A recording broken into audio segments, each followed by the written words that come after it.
अपनी मुसीबतों से कभी घबरा कर भागना नहीं चाहिए। खाने की खोज में वह हर दिन घने जंगल को पार करके किसी न किसी के घर भिक्षा लेने जाया करता था। आज भी इसी तरह वह भिक्षा लेकर अपने घर की तरफ जा रहा था, लेकिन वह आज बहुत खुश था। उसने फटे हुए जूते भी पहने हुए थे। वह खुशी में गुनगुनाते हुए जंगल के रास्ते अपने घर को लौट रहा था। उसी जंगल में एक राजा भी था जो अपने हालात से बहुत दुखी था और महल से भागकर वहां आराम कर रहा था। तभी राजा की नजर उस रामू भिखारी पर पड़ी। भिखारी को इतना खुश देखकर वह यह सोचने को मजबूर हो गया कि इस इंसान के पास कुछ नहीं है। फटे हुए कपड़े व पैरों में कटे फटे जूते होने के बावजूद भी यह कितना खुश है। और एक मैं हूँ जो दिन रात एक करके अपनी प्रजा और परिवार की सेवा करता हूँ, लेकिन इसके बाद भी वो लोग खुश नहीं होते हैं। उन सभी को सिर्फ मेरी राजगद्दी चाहिए और इसके लिए वे मुझे मरवाने का षड्यंत्र भी रच रहे हैं। दरअसल राजा ने एक दिन अपने महल में कुछ पहरेदारों को बात करते हुए सुन लिया था। वो आपस में बात कर रहे थे कि जैसे ही यह राजा मर जाएगा उनकी आंखों का कांटा साफ हो जाएगा। वहीं राजा की पत्नी बहुत पहले ही उसे वह राजमहल को छोड़कर जा चुकी थी। राजा को कोई पुत्र भी नहीं था, इस वजह से उसके पास अपना कोई उत्तराधिकारी भी नहीं था। जिस दिन से राजा ने अपने खिलाफ इस षड्यंत्र के बारे में सुना, तब से वह बहुत ही सावधान रहने लगा था। इतना ही नहीं, एक दिन राजा के खाने में उसके भाई ने जहर मिलवा दिया था, जिसके बारे में राजा को भनक भी नहीं थी। वो तो राजा जब खाना खाने बैठा तो अचानक एक बिल्ली ने आकर वो खाना खा लिया और कुछ देर बाद वो बिल्ली वहीं मर गई। इस घटना के बाद से राजा अपने खिलाफ हो रहे षड्यंत्र के प्रति बेहद सतर्क हो गया था। उसने अपने भाई से कहा कि उसके मरने के बाद वह ही राजा बनेगा, इसलिए उसे राज्य की सारी जानकारी रखनी चाहिए। इसी वजह से एक दिन इन्हीं सब बातों से परेशान होकर राजा ने महल छोड़ दिया और बिना किसी को बताए वहां से भागकर वह उस जंगल में आ गया था। वह जंगल उसकी नगरी से बहुत दूर था, इस वजह से उसे वहां कोई पहचान भी नहीं सकता था। राजा जंगल में बहुत दिनों से था, जिस वजह से उसके बाल भी काफी बड़े हो गए थे। उस भिखारी रामू को देखकर राजा ने यह सोचा कि हम दोनों ही इंसान हैं, बस फर्क है कि वह खुश इंसान है और मैं दुखी। राजा जल्दी जल्दी में महल से भागा था, इसलिए उसने सुंदर मोतियों की एक माला, जड़ी हुए जूते, कीमती कपड़े और हाथों में सोने की अंगूठियां भी पहनी हुई थी। जब भिखारी रामू ने राजा को देखा तो वह थोड़ा पीछे हट गया और सोचने लगा कि मैंने तो कटे फटे कपड़े और जूते पहने हुए हैं, भीख न मिले तो मैं भूखा ही रह जाऊं, लेकिन इसके तो ठाठ बाट ही अलग है। यह कितना खुशनसीब है कि इस हीरे जवाहरात सुंदर कपड़े और जूते पहने हुए हैं, लेकिन इसके बाद भी यह खुश नजर नहीं आ रहा है। उसने सोचा, चलो इस शख्स से ही उसके खुश न होने की वजह पूछता हूँ। भिखारी रामू राजा के पास पहुंचा और उसे राम राम बोला। राजा ने भी भिखारी को राम राम जवाब दिया। भिखारी ने कहा, आप तो बहुत अमीर परिवार के लगते हो, शायद आप कहीं के राजा हो। राजा ने कहा, हाँ सही बोले तुम, मैं किशनगढ़ का राजा हूँ और अपना राज अपने भाई को देकर यहाँ पर आ गया हूँ। मेरे घर वाले दौलत के चक्कर में मुझे मरवाने का षड्यंत्र रच रहे थे, उसी से बचने के लिए मैं यहाँ पर मन की शांति के लिए आया हूँ। काफी दिनों से मैं ऐसी हालात में हूँ, मेरी लंबी दाढ़ी देखकर लोग मुझे भगा देते हैं। रास्ते में जो भी फल फूल मिलता है वही खाकर गुजारा कर लेता हूँ।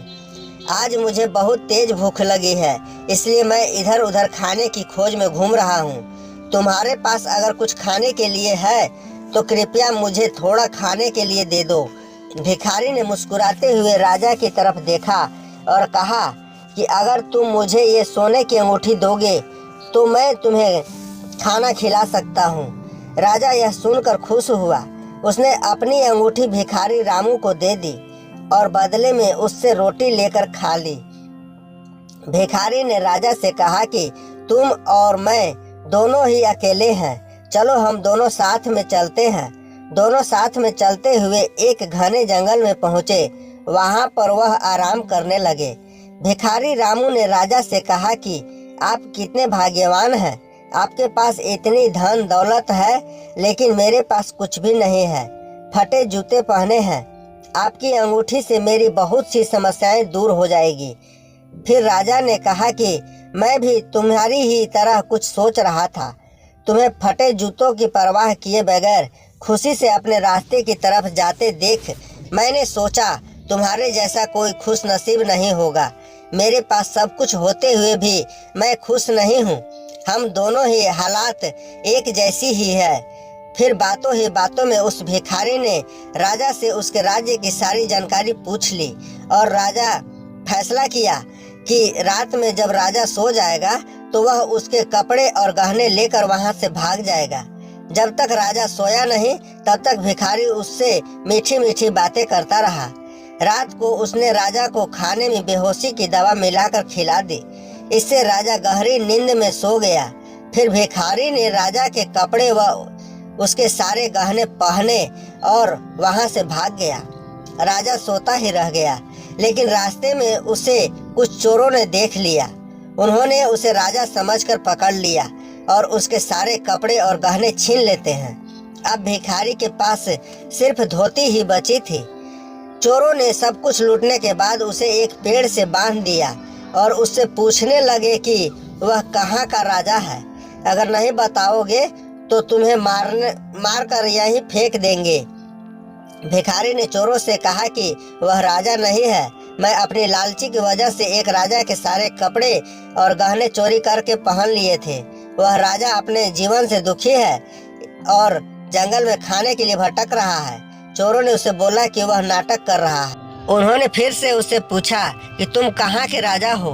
भिखारी ने चोरों को बताया कि वह राजा सूर्या है, जो किशनगढ़ का राजा है। उसका भाई नागेश सिंह उसके राज्य का मंत्री है। वह अभी जंगल में आराम कर रहा है, लेकिन चोरों ने उसकी बात पर भरोसा नहीं किया। उधर जब राजा की नींद खुलती है तो वह भिखारी को बुलाता है। उसने अपने सामान को देखा तो उसके पास सिर्फ एक पोटली ही होती है जिसमें उस भिखारी का कुछ सामान होता है।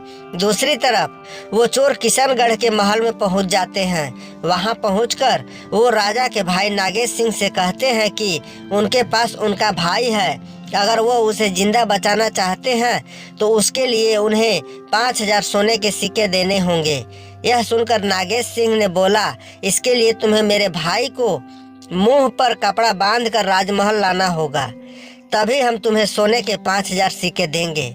चोर उस भिखारी के मुंह पर कपड़ा बांधकर उसे राजमहल लाते हैं और उसे नागेश के हवाले कर देते हैं। राजा के कपड़ों में भिखारी को देखकर नागेश सिंह को यकीन हुआ कि यह उसका भाई ही है। उसने सोचा कि अब वो इसे मारकर खुद राजा बन जाएगा, लेकिन जब भिखारी के मुंह से कपड़ा हटाया तो वह गुस्सा हो गया। उसने चोरों को कहा कि मुझे पता था कि तुम लोग दौलत के चक्कर में मुझसे झूठ बोल रहे हो। यह आदमी मेरा भाई नहीं है। हम तुम्हें 2 महीने का समय देते हैं। मेरे भाई को पकड़ कर लाओ। अगर नहीं लाए तो तुम सबको गोली मार देंगे और अगर यहाँ से भागने की कोशिश की तो जिंदा दफन करवा दूंगा। यह सुनकर सभी चोर बहुत डर गए और मौका मिलते ही वहां से भाग गए। रास्ते में उन्होंने भिखारी से कहा कि तुम सही थे, अब हमें बताओ वह असली राजा कहाँ पर है, फिर तुम्हें भी फिरौती के धन में हिस्सा देंगे। भिखारी ने बताया कि उसने राजा को इसी जंगल में छोड़ा था, लेकिन बहुत ढूंढने के बाद भी राजा उन्हें नहीं मिला। वहीं नींद से जगने के बाद जब राजा को भिखारी की सारी हरकत समझ आती है तो उसे बहुत दुख होता है। उसने सोचा कि अब उसे कहीं जाकर अपने खाने के लिए इंतजाम करना होगा, वरना वह भूख से ही मर जाएगा। कई दिनों तक राजा भूखा प्यासा ही चलता रहा और रूखा सूखा जो मिलता वही खा लेता। चलते चलते राजा को 1 हफ्ता हो गया था। उसे याद आया कि उसके पास एक पोटली है जो भिखारी उसी के पास भूल गया था। वह उस पोटली को खोलता है तो उसमें उसे सन्यासियों के कपड़े मिलते हैं। राजा ने सन्यासी वाले कपड़े पहन लिए। वह जंगल से निकलकर एक छोटे से गांव के पास पहुंचा। वहां एक नदी के किनारे पहुंचकर वह सो गया और 2 दिनों तक सोता रहा। वहीं आसपास के लोगों को लगा कि यह कोई साधु बाबा है जो अपनी समाधि में ध्यान कर रहे हैं। लोगों ने सो रहे राजा के पास चावल चढ़ा दिया तो कुछ लोगों ने धूप जला दी। जब तीसरे दिन राजा की नींद खुली तो उसे अपने पास बहुत सारे फलों का चढ़ावा मिला। यह देखकर वह बहुत खुश हो गया। राजा ने मन में सोचा कि सन्यासियों का जीवन अच्छा है, बिना मेहनत किए भोजन मिल जाता है। अब उसे यहाँ से कहीं और जाने की आवश्यकता भी नहीं होगी। राजा ने वहीं पर एक कुटिया बना ली और उसी में रहने लगा। गांव के लोग उसकी पूजा करते और चढ़ावे में खाने के लिए फल और अन्य चीजें देकर जाने लगे। इसके बाद क्या हुआ हम जानेंगे कहानी के अगले भाग में। यदि आप भी कहानी का अगला भाग जानना चाहेंगे तो वीडियो को लाइक, चैनल को सब्सक्राइब करके ऑल पर सेलेक्ट कर लें। धन्यवाद।